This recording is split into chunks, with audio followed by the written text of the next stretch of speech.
Olá, mais uma vez bom dia. Vamos começar a nossa EBD do dia 17 de outubro de 2021. O tema será Vida Cristã. Esse é o primeiro módulo. Nós vamos ter 9 módulos daqui para frente, fora esse. Então são 10 módulos, são 10 estudos só sobre vida cristã. E quando a gente fala sobre vida cristã, é aquilo que diz respeito à nossa vida aqui na Terra. Como nós vamos ter que viver aqui na Terra. Coisas práticas, como tomar uma decisão. Como tomar uma decisão de uma maneira cristã? Será que a palavra de Deus dá um direcionamento? Sim, dá. Então, nosso estudo vai ser um estudo bem prático e eu espero que todos aproveitem da melhor maneira possível e ao final, depois que a gente parar a transmissão, quem tiver pergunta, tiver dúvida, eu queria que vocês fizessem, porque é muito importante a gente aproveitar o estudo, mas refletir, raciocinar, não só ouvir, mas buscar entender hoje o que o estudo está querendo nos dizer. Vamos orar, pedindo a Deus a capacitação para entendermos aquilo que vai ser ministrado. Senhor Deus, obrigado pelo momento de culto que tivemos, pela exposição da Tua palavra, muito edificante, confrontador, mais útil para as nossas vidas. Peço que o Senhor nos ajude agora também, durante a escola bíblica dominical. Esse tema Vida Cristã é um tema muito bom, muito prático, que podemos colocar em prática em nosso dia a dia. Então nos capacita, ó Deus, a entender aquilo que vai ser ministrado. Em nome de Jesus, amém. Muito bem, eu vou começar olhando para o texto de Romanos capítulo 12, versículo 1. Diz assim, está projetado aqui na versão NVI, tá? Portanto, esse portanto está ligado aos 11 capítulos anteriores. A gente já está no capítulo 8 agora. Então, o capítulo 8 de Romanos até o capítulo 11 fala sobre a salvação em si. É impossível perder a salvação. O final do capítulo 8 vai dizer isso. Mas a partir do capítulo 12 é muito prático. É como eu vou viver o meu cristianismo enquanto eu estou aqui na Terra. Você pode resumir do capítulo 12 ao 16 de Romanos isso. E ele começa essa introdução dizendo: rogo-lhes pelas misericórdias de Deus. Essa palavra rogo-lhes é uma súplica. Súplica. Ele está colocando a misericórdia de Deus que foi evidenciada quando Cristo morreu por nós. Pagou no nosso lugar o nosso pecado. Nos perdoou na cruz. Isso foi um ato de misericórdia. Nós recebemos a justiça de Deus quando, na verdade, nós merecíamos a condenação. Então, ele está chamando de irmãos, pessoas que passaram pela conversão. Irmãos, é a fraternidade cristã aqui em questão. Rogo-lhes, suplico. É um pedido acima de um pedidozinho que a gente pode fazer. Pega um copo d'água para mim, por favor. Não é acima, aqui é a misericórdia de Deus. Ele apela para o mais alto padrão. Rogo-lhes pelas misericórdias de Deus que se ofereçam em sacrifício vivo. Essa palavra sacrifício no Antigo Testamento tinha a ver com derramamento de sangue. Então, o sacerdote matava os animais e aspergia o sangue para purificação. Era um prenúncio do que aconteceria na cruz. Nós aprendemos hoje que o sangue derramado na cruz purifica o nosso coração. A purificação feita por sangue de animais era momentânea. Depois o cara tinha que fazer de novo. Ele estava refém daquele processo. Até que alguns entendiam que esse sacrifício apontava para o sacrifício do Messias. E esperavam e aguardavam esse Messias. Se ofereçam em sacrifício, o apóstolo Paulo não está dizendo para mutilar o nosso corpo, tirar sangue do nosso corpo e oferecer para Deus. Ele está dizendo que esse sacrifício é vivo, diferente do sacrifício do Antigo Testamento que levava à morte. Então, esse sacrifício vivo é a vida que nós vamos apresentar diante de Deus. Uma vida de obediência e uma vida de reverência a Ele. Agora, não é para você entender isso como algo penoso, ruim. Ah, eu estou obedecendo a Deus, nossa, como é ruim. Não. Ruim é servir ao pecado. Ruim é sofrer as consequências do pecado. Ruim é lidar com o pecado e cair nele. Esse sacrifício vivo, ele é prazeroso quando dizemos sim ao Senhor em adoração.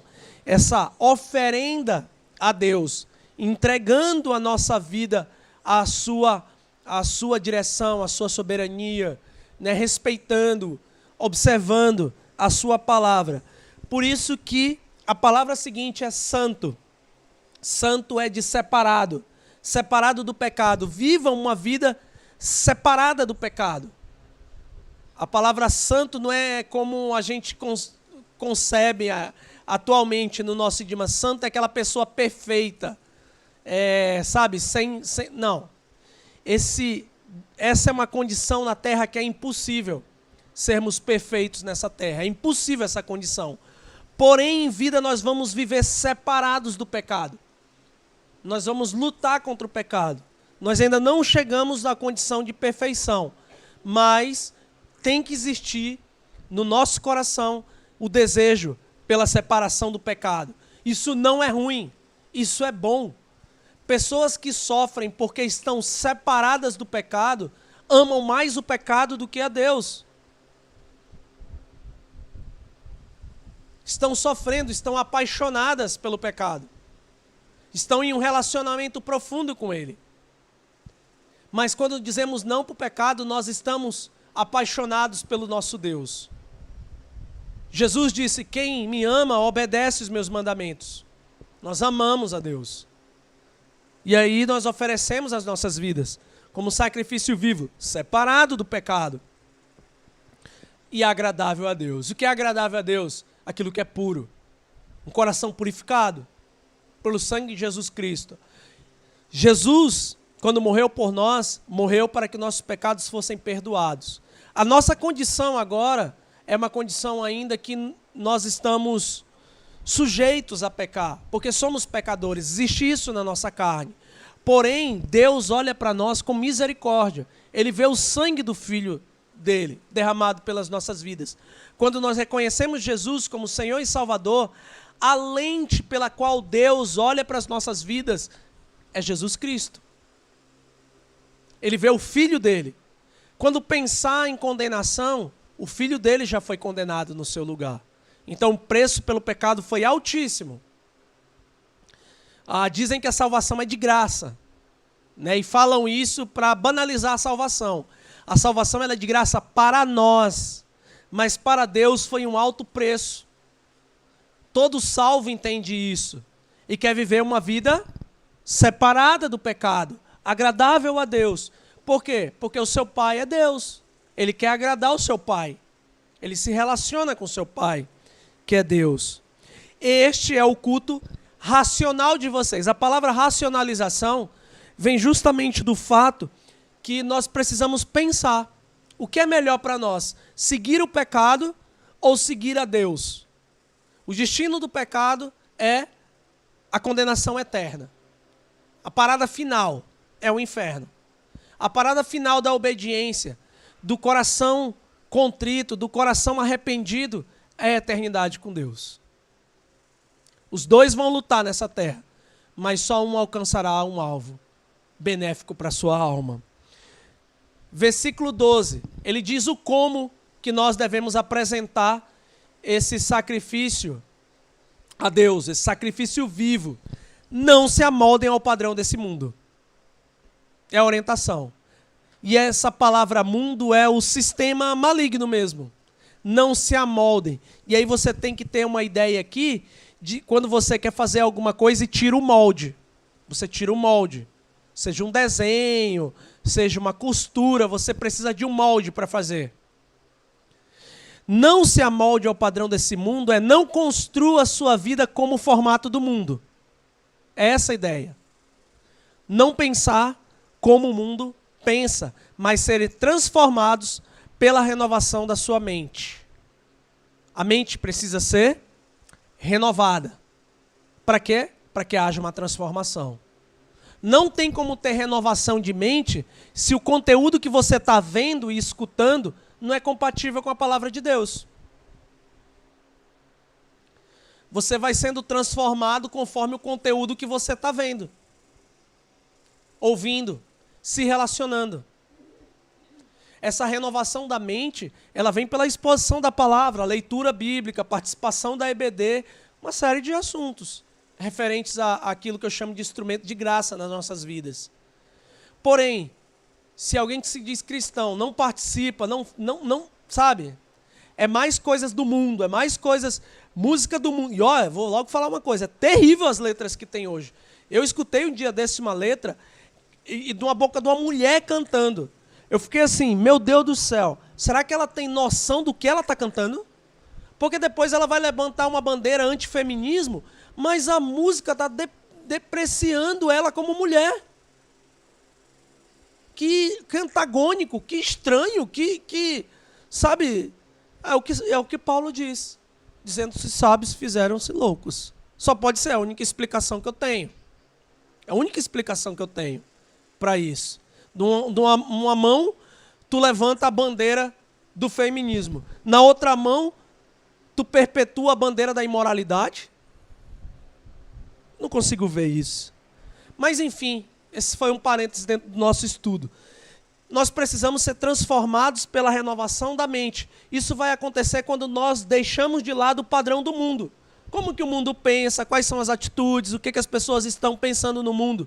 Quer contar a vontade de Deus, nós temos que jogar esse padrão fora. Nosso padrão é Jesus Cristo. Se Deus está expondo na sua palavra é porque é possível fazer. É possível nós fazermos. Então, tome muito cuidado com aquilo que você assiste, com aquilo que você ouve, aquilo que você vê, você ouve, e muito cuidado com as suas amizades também. Muito cuidado. O jugo desigual não é só para casamento e para namoro, não. O jugo desigual é para negócio, é para amizade, é para troca de informação. O jugo desigual está tudo aí, nesse bolo. É que as pessoas falam muito sobre namoro, mas o jugo desigual está até para quando a gente vai participar de um jogo de futebol. Tem muita coisa a ver com o jugo desigual que a gente vai meio deixando para trás, meio de lado, para tapear um pouco o nosso coração. Bem parecido com os fariseus.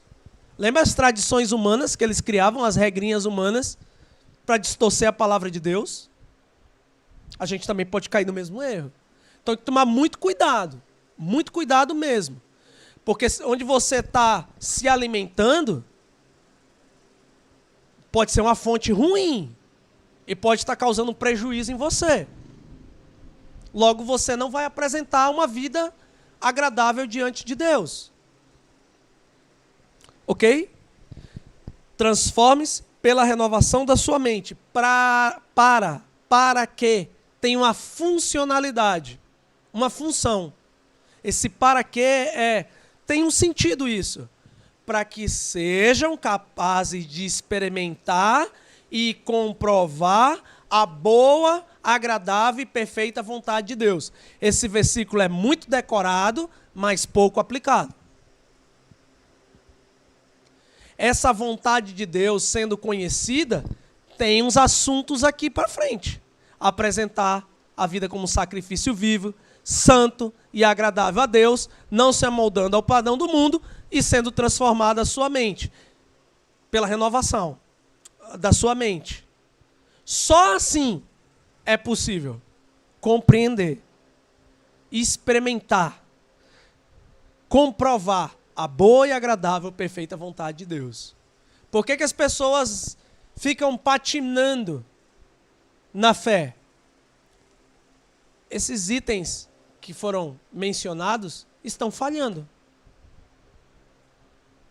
É só perguntar com quem você anda, quais são os teus amigos, quais são os teus hábitos. Você vai descobrir qual é o problema. O problema vai estar lá. Quais são os teus hábitos? O que você faz durante a semana? Tu gasta teu tempo com o quê? Você vai descobrir. por que que a vida está patinando. Porque não consegue compreender a vontade de Deus. Os mandamentos de Deus vão se tornar um sacrifício. Tipo, não mentir vai ser a coisa mais terrível do mundo. Imagina isso.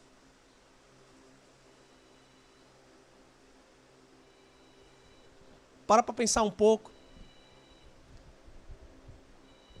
Não ser como o mundo, em questões morais também, nossa, vai ser a coisa mais horrível do mundo. Nossa, que terrível, hoje eu não vi pornografia. Imagina isso. Tenta imaginar, nossa, que terrível obedecer meus pais. Você tem que pensar as coisas dessa forma, porque na maioria das vezes nós estamos dizendo que é muito ruim aquilo que é bom. E aquilo que nos dá muito prejuízo na vida, a gente está amando com muita força, a ponto de não querer se libertar. Muito bem.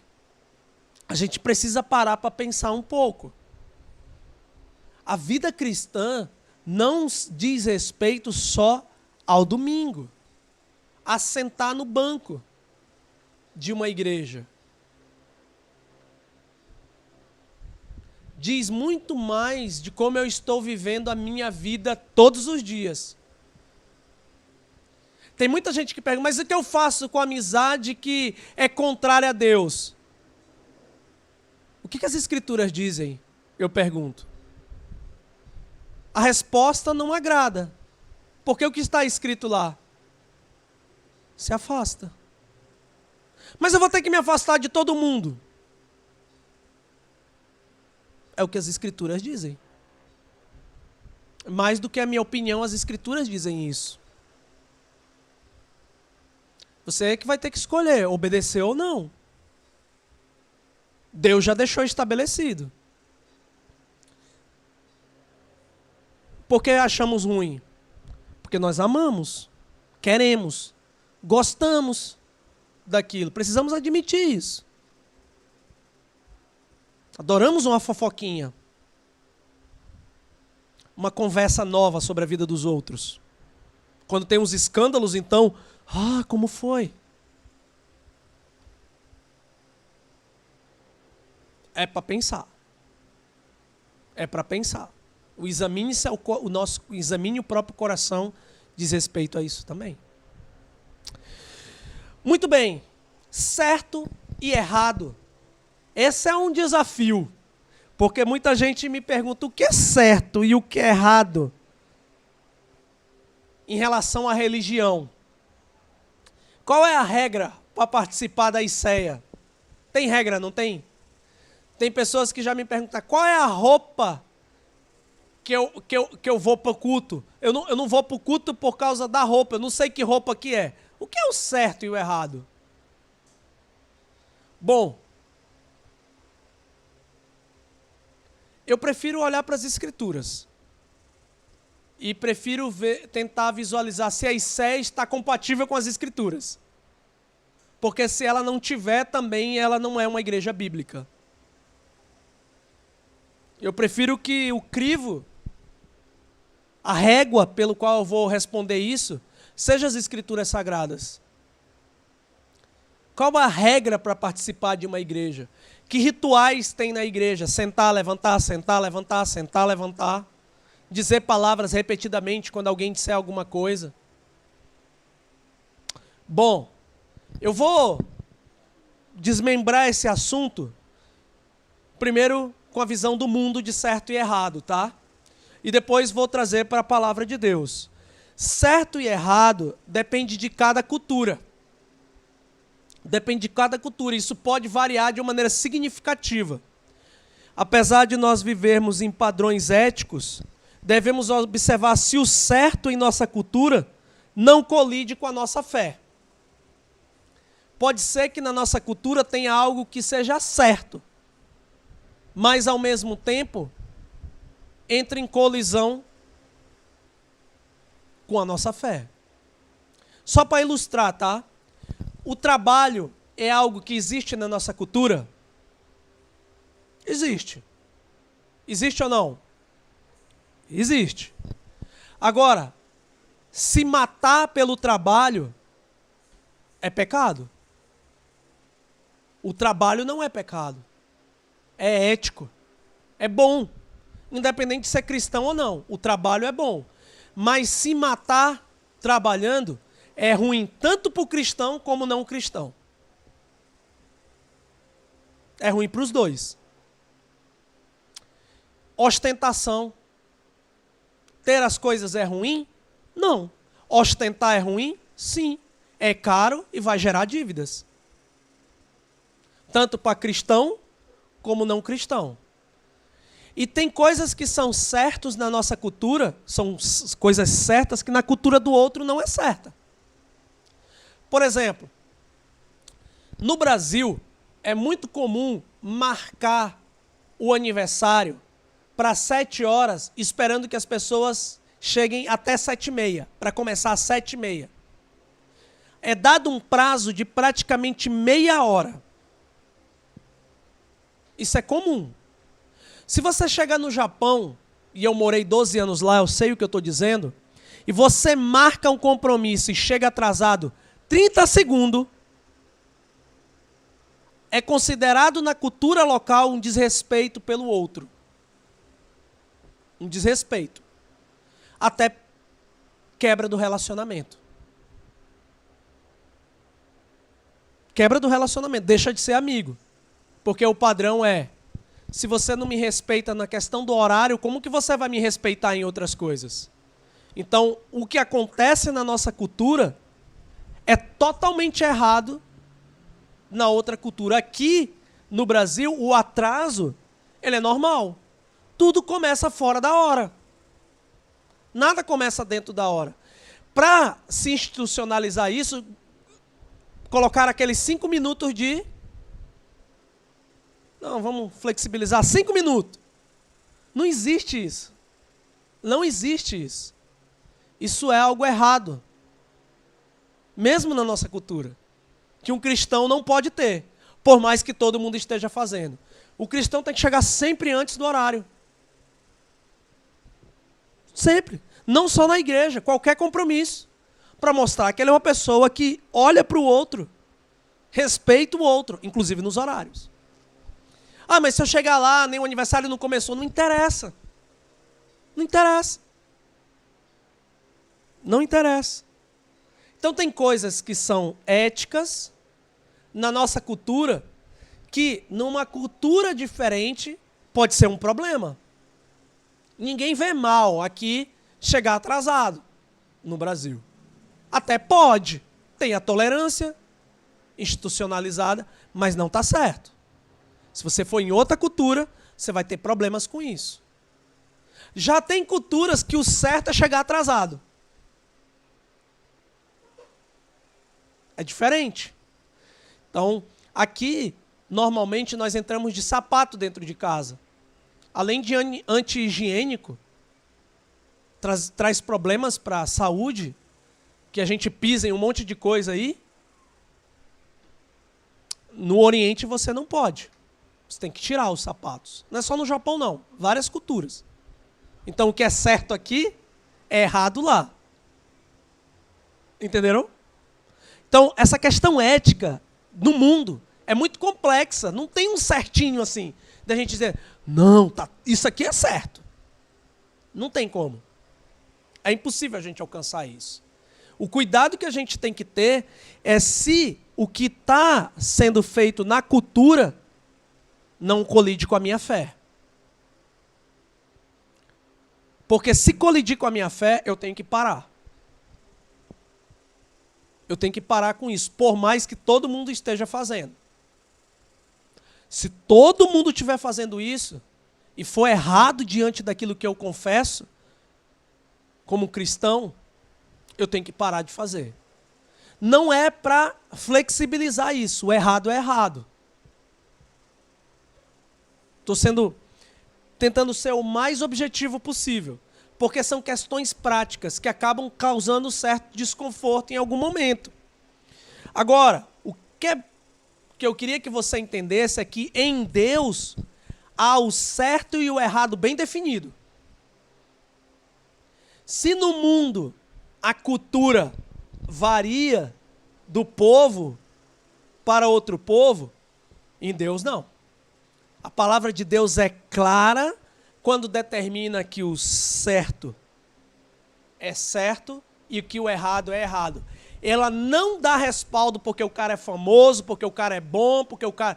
Não dá. Você vê, toda a palavra de Deus mostra os vacilos dos grandes homens de Deus. Davi é um preferido quando vem na minha mente. Salomão, então, Abraão, Isaac, Jacó, tudo tem uns vacilos deles escritos. O próprio apóstolo Paulo fala das suas dificuldades, das suas lutas. Nós, na semana passada, vemos o capítulo 7 de Romanos. Então, em Deus, há o certo e o errado, absolutos e bem definidos. Não tem flexibilidade nisso.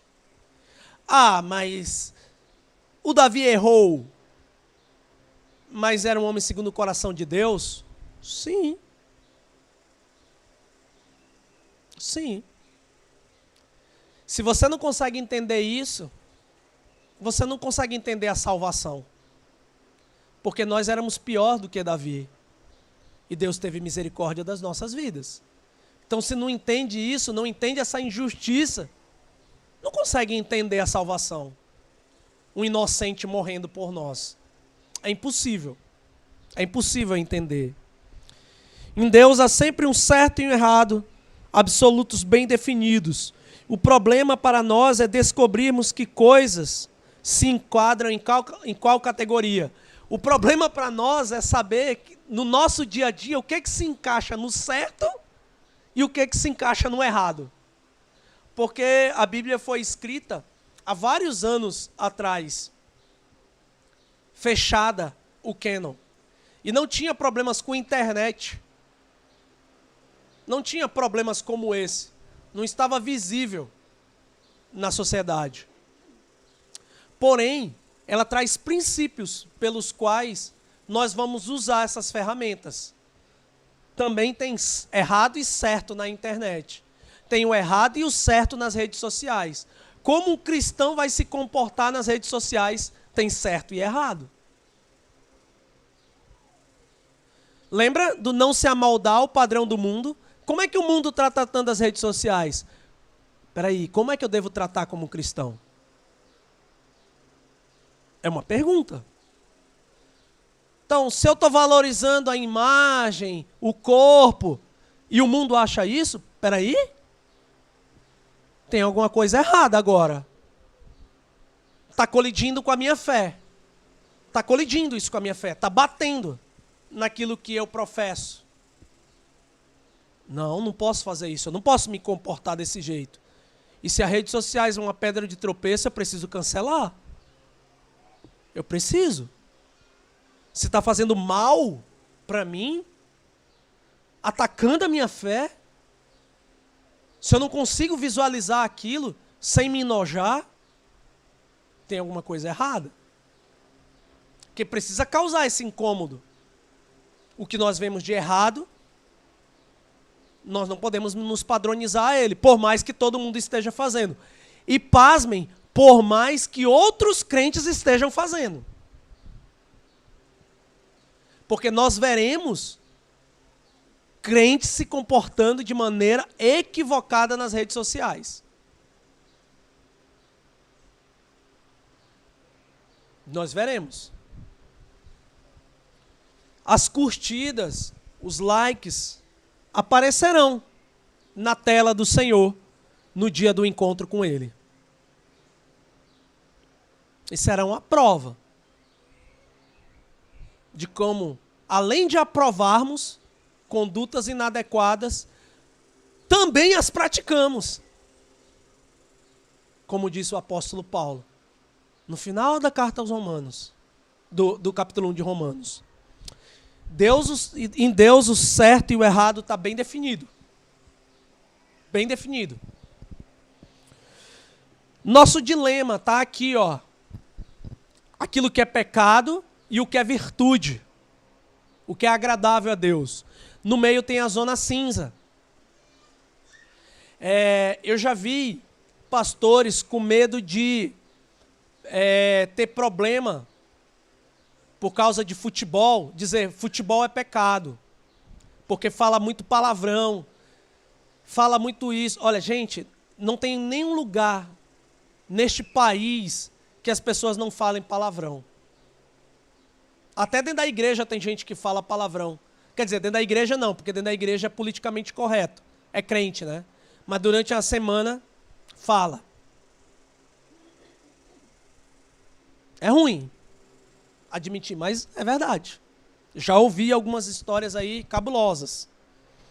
Então é um dilema para nós saber onde tudo se encaixa na nossa vida. A zona cinza aqui foi ilustrada com a questão do trabalho.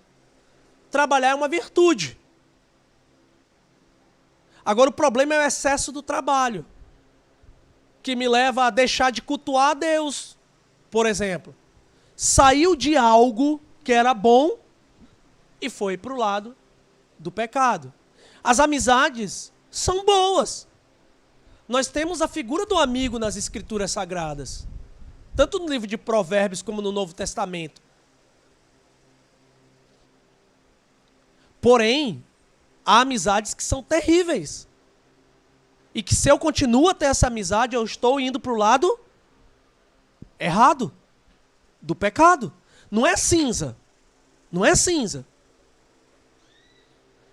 A zona cinza é jogar a bola, horário do culto. Isso não é uma zona cinza. Já está errado. Mas é o único dia que vai ter. Isso mesmo. Apresenta a sua vida, ofereça a sua vida como um sacrifício vivo a Deus.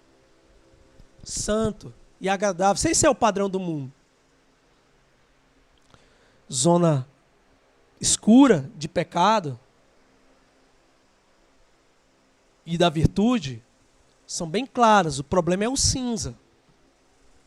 A Bíblia é muito clara quanto à questão de certo ou errado. O problema é quando a gente enfrenta as situações neutras. E é aí que a gente tem que tomar cuidado. Como escolher o certo? Essa questão é difícil. Quando o assunto diz respeito a algo neutro. Algo neutro isso não é certo e nem errado. A escolha de uma profissão para um jovem é algo totalmente neutro. Porém, como que você está escolhendo isso? Quais são os teus objetivos? Como isso vai afetar a tua fé?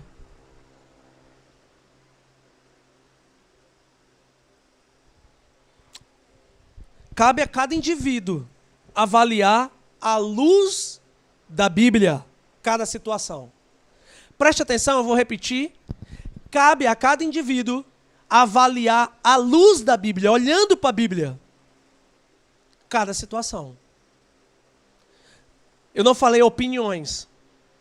Eu não falei o que a maioria está fazendo. Eu não disse isso. Não é para olhar para isso. Não é para olhar o que a maioria está fazendo. Até em outras igrejas. Não é para olhar a opinião dos outros. É olhar o que a Bíblia diz. O que é que a Bíblia diz sobre isso? Tem coisas que são neutras. Mas dependendo das minhas motivações, elas já foram para o lado do pecado há muito tempo. Há muito tempo. O coração é enganoso. Lembra lá o que tem nele? Pensamentos maus, homicídios, imoralidades sexuais, adultérios. Vamos parar por aqui. Mas é lá. Na nossa carne tem esse potencial. Tem que tomar um pouco de cuidado. Porque às vezes eu peço conselhos e opiniões que eu quero ouvir. Eu manipulo a situação para ouvir o que eu quero. Eu até choro, se possível for. Quantas vezes eu já vi lágrimas no meu gabinete pastoral? E ao olhar para a vida da pessoa, não vê a transformação. A busca pela transformação verdadeira. Arrependimento não é quando chora. Arrependimento é quando muda de vida. Essa frase não é minha. É do reverendo Augusto Nicodemos. Cada um tem que avaliar segundo as escrituras sagradas. Nós vamos aprender outras coisas aqui, tá? A gente está ganhando força no nosso estudo para escolher o que é certo, tá bom? O que não fazer? O que não fazer? Porque a gente precisa saber o que é certo, mas precisa saber o que não é certo, para ter um padrão de avaliação, né? Através de uma comparação. Bom, a consciência não é o melhor guia. Por quê? Eu botei um exemplo aí. Um sociopata mata e não sente nada na consciência. Ele segue a sua vida normal, sem nenhuma aflição depois de cometer assassinato. Então a consciência dessa pessoa não é um bom guia. Se o coração é enganoso, como diz o texto de Jeremias, capítulo 17, versículo 9, como eu posso segui-lo? Quem me garante que ele não está pregando uma peça? Quem me garante? Então a gente foi bombardeado de informações tipo, siga o seu coração, o que a tua consciência está falando, faz o que tu está sentindo, isso desde quando a gente era criança. Os nossos amigos falavam assim, os filmes falavam assim, as séries hoje falam assim, é muito bonito. O que você está sentindo, o que teu coração está falando, faz o que a tua consciência está mandando. Espera aí, mas se você tiver na tua consciência o desejo de matar, você vai matar? Tá, assassinato é ruim. Mas se na tua consciência tiver um estalo aqui para você fofocar de alguém, difamar a vida de alguém, você vai fazer? Só porque a tua consciência está mandando? Ah, mas falaram mal de mim, então eu posso, eu tenho um salvo-conduto.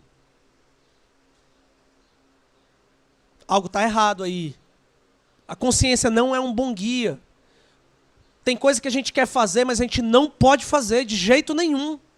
A gente tem que pedir para Deus nos travar. Sabe?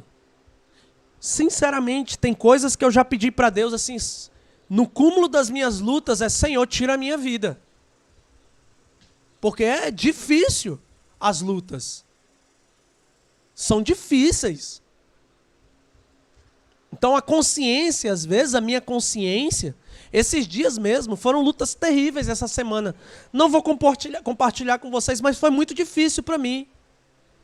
Porque um determinado momento da história, aqui enquanto eu estou como pastor dessa igreja, eu já botei algumas pessoas para correr daqui. Pelas palavras que eu disse diretamente para as pessoas. E a igreja não entendeu. Mas aí vem a história. O tempo passa. O tempo passa. Eu lutei muito no meu coração com isso essa semana. Que levantam-se 1000 para falar mal. Mas nenhum para agradecer. Dizer obrigado por proteger o nosso rebanho. Obrigado. Um sociopata, ele mata. E não vai ter problema nenhum com isso. Então a consciência não é um bom guia. Não é. Ouvir conselhos de ímpios. Ah, isso aqui é ruim também. Esse é um erro terrível. Pois o ímpio sempre opina visando o bem-estar do eu. Não é que as pessoas só têm opinião ruim. O problema é a motivação por trás. Não é a motivação da glória de Deus. O motivo de alguém dar uma opinião, por mais que seja certa, não é o alvo de agradar a Deus. É uma opinião ética. boa. Quer ver uma coisa? No mundo, preste bem atenção nesse exemplo, tá? Quando um casal briga, tá? E esse casal, ele está à beira da separação. O melhor amigo do marido e a melhor amiga da esposa, amando o seu amigo, a sua amiga, querendo o bem, diz assim, separa. Para que sofrer assim? Separação é possível na nossa lei? Não. Mas ela colide com a nossa fé. Porque nós sabemos que Deus odeia o divórcio. Cuidado com a opinião. Ah, mas é só um dia mesmo que você vai faltar no culto? Você vai todos os outros domingos para o culto? Os ímpios vão dizer isso. Porque eles querem a satisfação do eu. Às vezes os conselhos são bons. Porém, as motivações são erradas. É ética puramente humana. Não visa a glória de Deus. Então, ouvir o ímpio é um erro. Não faz diferença se um preceito ou vários preceitos bíblicos é ferido. Para o ímpio, não. O que importa? O importante é que a gente se ama. Vamos fazer o que a nossa consciência manda. Aí o erro acontece. As tragédias vêm. E sabe o que faz o amigo nessa hora? Que o negócio azeda? Vai embora. Você fica sozinha com problema, sozinho com problema.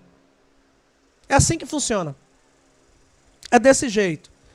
Olha só. Eu dei 2 indicações daquilo que não é para fazer. Primeiro, não ouça a sua consciência. Segundo, não vá pedir conselhos para ímpios. Não vai funcionar, você é cristão.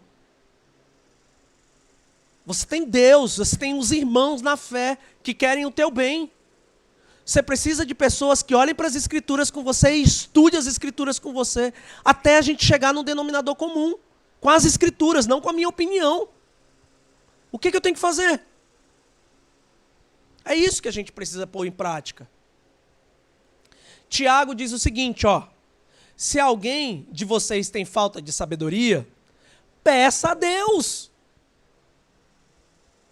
Quem é a fonte de sabedoria? Deus. Peça em oração. Tem muita gente decidindo certo e errado sem orar. No impulso. No impulso, vai lá e decide. Ah, eu senti que eu deveria fazer isso. Já trouxe problema. Não pode.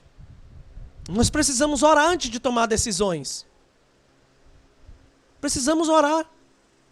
Se todos nós orássemos na frente de uma loja, a gente não ia se endividar. Antes de entrar numa loja, Senhor, não permite que eu faça a loucura de me endividar, que eu gaste mais daquilo que eu posso gastar, Senhor. Lá, sabe? Me protege com os teus anjos aqui dentro. Quebra o meu pé antes de eu entrar lá, mas não deixa eu pecar contra ti. Seria muito bom se nós orássemos pedindo sabedoria ao Senhor. Ele não é nosso Deus? Peça a Deus sabedoria. Que a todos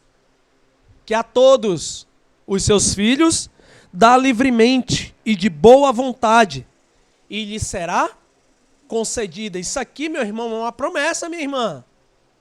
Se formos até Deus e pedir a direção dele, ele irá dar. O problema é quando a gente não gosta da direção dele. E a gente diz, não, essa não é a voz de Deus. Não é a voz de Deus. Não, vamos assumir que a gente não gostou do que foi dito. Vamos assumir e fazer a vontade de Deus. Esse é o melhor caminho, para que a gente não colha um prejuízo muito grande. A vontade de Deus, ela colide com a vontade da nossa carne. Lembra da guerra? Olha como os assuntos se encaixam. Timóteo, carta ao Timóteo. Olha o que Paulo diz para Timóteo.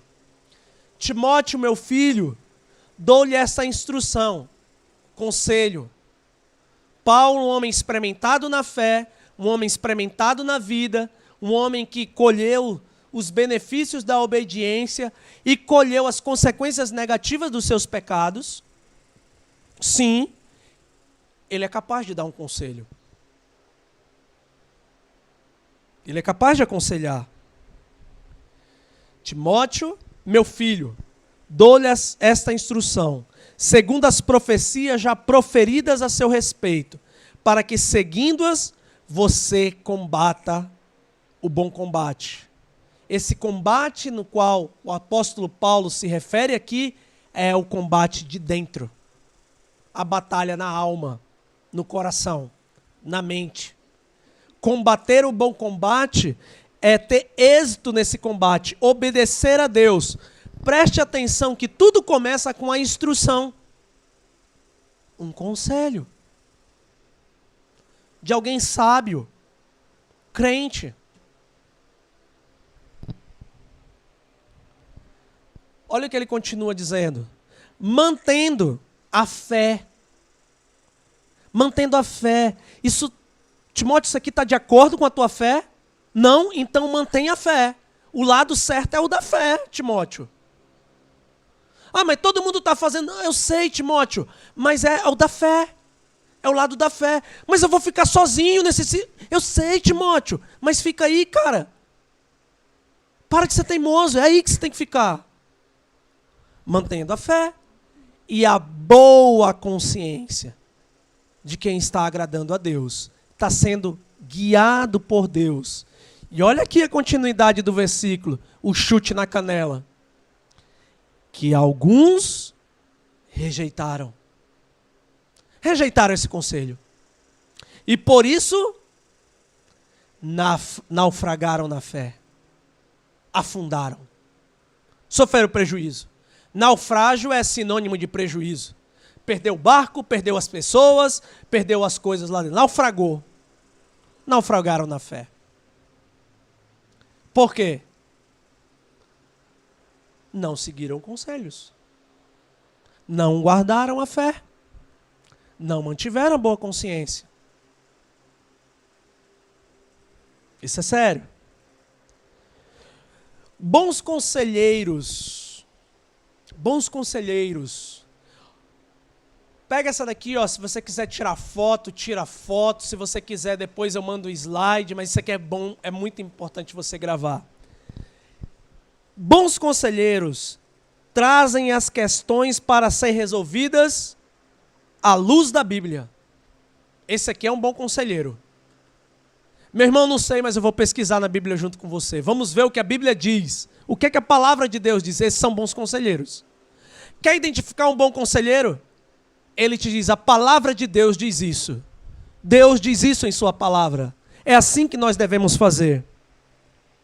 Em seus conselhos, esses bons conselheiros, a prudência é o guia. A prudência. Epa, será? Isso aí é uma zona cinza. Bora tomar cuidado. Não vamos não. Não vamos não. O alvo final do bom conselheiro é agradar a Deus. Não é agradar você e nem as pessoas. É agradar a Deus. Ele te dá um conselho bom, vindo das Escrituras Sagradas, com o intuito de agradar a Deus. Esse é um bom conselheiro.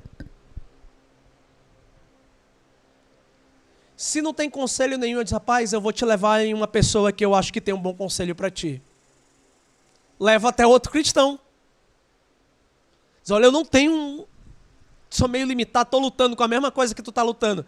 Mas eu conheço um lugar que tem uma pessoa que pode aconselhar a gente na Bíblia. Vamos lá, talvez a gente aprenda alguma coisa boa. O irmão de Pedro disse isso para ele. Olha, tem uma coisa boa ali, bora lá. Os discípulos ao encontrar Jesus, olha, vamos lá, vamos, tem coisa boa ali. Então, bons conselheiros sempre resolvem as coisas com a Bíblia. Leva para a Bíblia. Então o que a gente pode concluir? A vida cristã é uma vida em que nós vamos ter lutas. Isso é um fato. O errado e o certo vai estar o tempo inteiro na nossa frente. Isso também é verdade. Então vai ter coisa que é certo para o mundo e errado para o cristão. Isso também é verdade. E como que eu vou escolher entre o certo e o errado? Eu sei que eu não posso seguir a minha consciência. O que minha consciência está dizendo. E eu não posso também ouvir o ímpio. Se eu sou um cristão, eu preciso ir para as Escrituras Sagradas. E eu aprendi que eu posso pedir sabedoria à fonte da sabedoria, que é Deus, para que eu possa escolher de maneira correta. E quando ainda restar alguma dúvida, eu pedirei conselhos para pessoas que são bíblicas, que dão conselhos bíblicos, que possam me ajudar. Agora, tem que fazer aquela observação final. Nem sempre esses conselhos serão agradáveis. Eles vão entrar em rota de colisão com a sua carne. Se você estiver amando a carne naquele momento, vai doer e você vai ficar com muita raiva de quem está aconselhando. Mas é verdade o que está aconselhando. Se partiu das Escrituras e foi identificado algo, então o errado não é quem está falando a verdade. O errado é você que quer distorcer as Escrituras para pecar à vontade. Que isso fique bem claro. Não faça isso. Os prejuízos serão terríveis. Não é nem zona cinza aí, tá? É pecado. Tome muito cuidado, tá bom? Nós chegamos no final da nossa aula. A próxima aula, nós vamos usar já esse material, Vida Centrada no Evangelho. Se você quiser comprar isso na Amazon, está no preço de R$19. Ele tem na versão também e-book. Muito bom esse livro, ter ele. Eu já estudei esse livro aqui com o pessoal que fazia discipulado comigo. E o assunto é a ótica do Evangelho. Ver a vida através do Evangelho. Viver a vida através do Evangelho. Tá bom? Vamos orar? Querido Deus, obrigado pela oportunidade de ministrar esse estudo. Peço, Deus, que o Senhor nos ajude a tomar decisões certas. Às vezes é bem difícil isso, principalmente quando nós tomamos decisões de maneira imprudente. E a história mostra que só tem consequência ruim nisso aí. Que a partir desse estudo, a gente possa seguir os passos que foram ministrados aqui. Pedir sabedoria para o Senhor, procurar bons conselheiros. Em nome de Jesus, amém. Você que nos acompanha pelo YouTube, até a próxima semana nós vamos ter essa aula. Queria que você visse essas 9 aulas que tem pela frente também. Até mais, com Deus, tchau, tchau.